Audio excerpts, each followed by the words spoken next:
Salut tout le monde, je suis très content de vous retrouver pour une nouvelle vidéo. Un abonné m'a demandé de parler de tactique des équipes et ça va être donc le sujet d'aujourd'hui. Si vous avez vu ma vidéo où je reviens sur le titre d'Euro de l'Espagne 2012, dans cette vidéo, je parle de l'évolution du poste d'attaquant, de l'évolution des systèmes offensifs.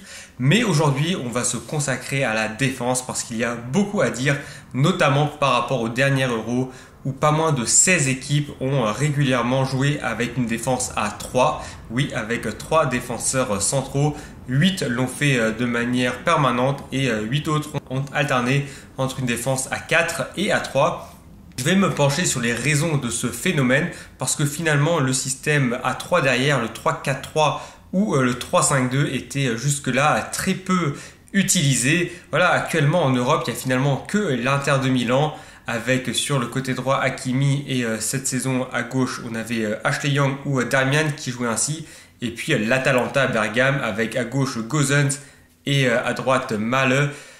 Arsenal a tenté quelquefois ce système, le Barça aussi par le passé. Cette saison, l'Atlético Madrid s'y est essayé parce que Renan Lodi était hors forme. Du coup, Simone a mis un autre défenseur central sur le côté gauche, Hermoso, avec lui Jiménez et Savic. Et du coup, côté gauche, il a mis Carrasco et Trippier. L'arrière droit est monté d'un cran. Mais sinon, la plupart des équipes n'évoluent pas avec 3 derrière. Pas que ce soit un système qui est inefficace, mais c'est un système qui est vraiment très difficile. Il a eu quand même de bonnes surprises. On peut par exemple citer le FC Barcelone qui a réalisé la remontada avec un 3-4-3. Mais beaucoup d'entraîneurs se sont cassés les dents en essayant ce système. Avec comme exemple Laurent Blanc lorsqu'il était entraîneur du PSG et son 3-5-2 face à Manchester City en Ligue des Champions. C'était la catastrophe totale. Et puis l'année dernière, on se rappelle en Ligue des Champions avec Manchester City, Pep Guardiola qui tente une défense à 3 face à Lyon. C'est le désastre total. Et ironie du sort, en face, le 3-5-2 aligné par Rudy Garcia et Lyon était parfaitement huilé. Et c'est ce qui a permis à Lyon d'arriver en demi-finale. Il arrive régulièrement à des équipes d'évoluer avec 3 centraux, mais en général ce sont des petites équipes qui cherchent vraiment à bétonner, qui cherchent vraiment à renforcer la défense. Dans ce cas, on ne peut pas vraiment parler d'un 3-4-3 ou d'un 3-5-2, on parle plutôt d'un 5-3-2 ou d'un 5-4-1, vraiment avec 5 défenseurs sur la même ligne. Mais aujourd'hui, je vais clairement parler du 3-4-3 et du 3-5-2 parce que plusieurs équipes lors de l'Euro ont joué dans ce système.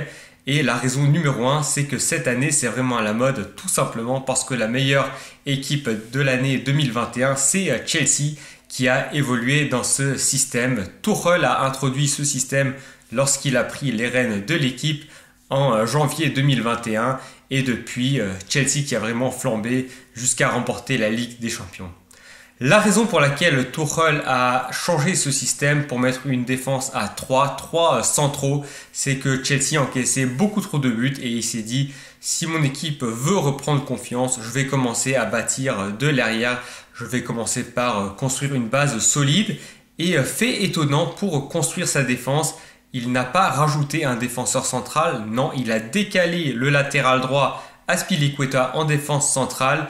Et il a mis à droite Reece James. Donc à gauche Chilwell et à droite Reece James, 2 latéraux. Et donc en défense centrale, on avait Rudiger, Thiago Silva et Azpilicueta. Il aurait très bien pu prendre un 4e défenseur central à la place d'Azpilicueta puisqu'il avait également Christensen et Kurt Zouma sous la main. Et visiblement, il voulait garder son capitaine Azpilicueta. Et surtout avec Reece James, il a un excellent contre-attaquant. En tout cas, le 3-5-2 aligné par Chelsea a fait sensation et Chelsea qui a développé une défense infranchissable. Ce qui est intéressant avec ce système de défense à 3, c'est que les équipes ne l'utilisent pas pour les mêmes raisons ni de la même manière. On peut tout d'abord évoquer les équipes qui jouent vraiment à 3 défenseurs centraux pour vraiment bétonner derrière. C'était le cas de la Finlande, de la Macédoine ou même on peut rajouter également la Hongrie. C'était vraiment pour renforcer la défense. Mais il y a d'autres équipes qui alignaient cette défense à 3 dans un autre but. On peut citer par exemple l'Écosse qui évoluait en 3-5-2. L'idée était de mettre Robertson dans les meilleures dispositions. Robertson, le capitaine et meilleur joueur de l'Écosse, qui évoluait donc au poste de piston gauche. Voilà, le mot piston, c'est également un mot à la mode qu'on a beaucoup entendu pendant cet Euro. Ça désigne les latéraux qui montent vraiment d'un cran. Ces joueurs de couloir qui doivent faire sans arrêt les allers-retours.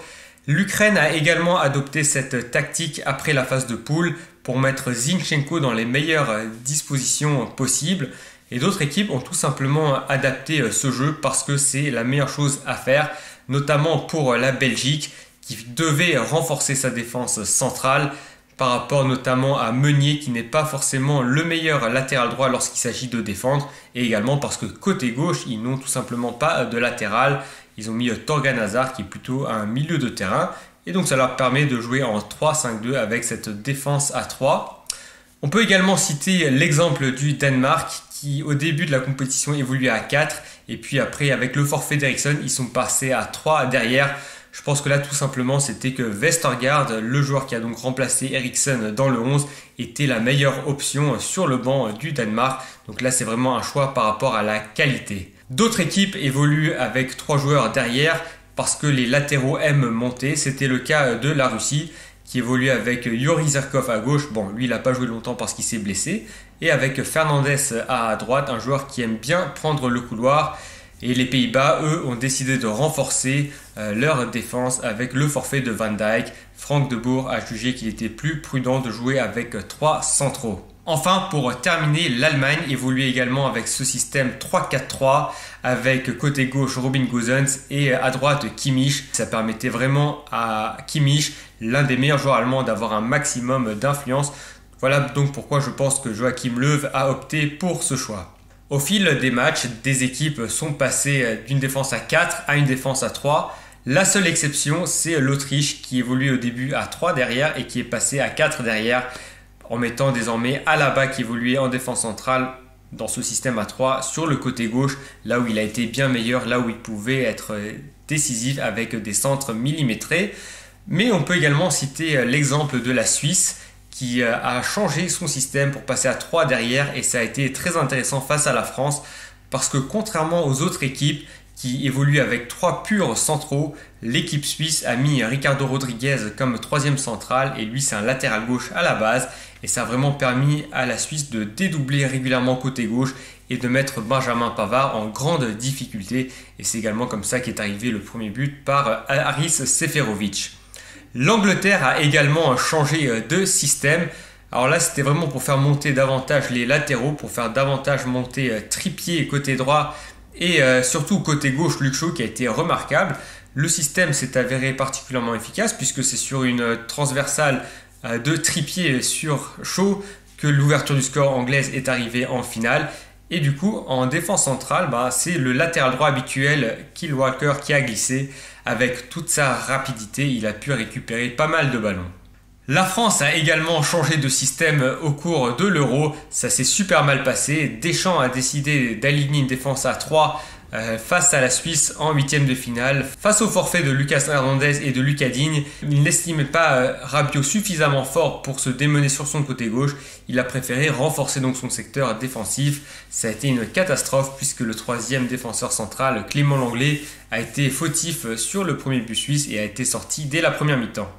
Mais quels sont donc les avantages à évoluer en 3-4-3 ou en 3-5-2 ? L'avantage numéro 1, c'est qu'en enlevant un joueur en défense, ça permet de renforcer le milieu de terrain et même l'attaque. Et ça permet donc d'augmenter ses chances d'avoir la possession de balle. Et qui dit possession de balle dit victoire au milieu de terrain. Et si tu gagnes la bataille au milieu de terrain, tu as quand même davantage de chances de te créer des occasions et donc de gagner le match. C'est également un bon système si tu veux vraiment presser ton adversaire. En 3-4-3 notamment, si tu as tes 3 joueurs devant qui sont prêts à pousser. Maintenant, ça a pas mal d'inconvénients. Premièrement, c'est qu'il te faut vraiment des pistons qui ont une très bonne endurance, capables de faire les allers-retours pendant 90 minutes. À l'heure actuelle, pour moi, le meilleur joueur à ce poste-là, c'est Hakimi, le Marocain. Pour le reste, je ne pense pas qu'on ait tellement de joueurs de ce profil-là de très haut niveau. Un autre inconvénient, c'est qu'il te faut vraiment 3 défenseurs centraux de très haut niveau, puisque 3 joueurs font finalement le travail de 4 joueurs. Ça marchait bien du côté de la Juventus, par exemple, lorsqu'on avait la défense centrale Chiellini, Barzagli et Bonucci, mais c'était quand même 3 défenseurs de niveau extraordinaire.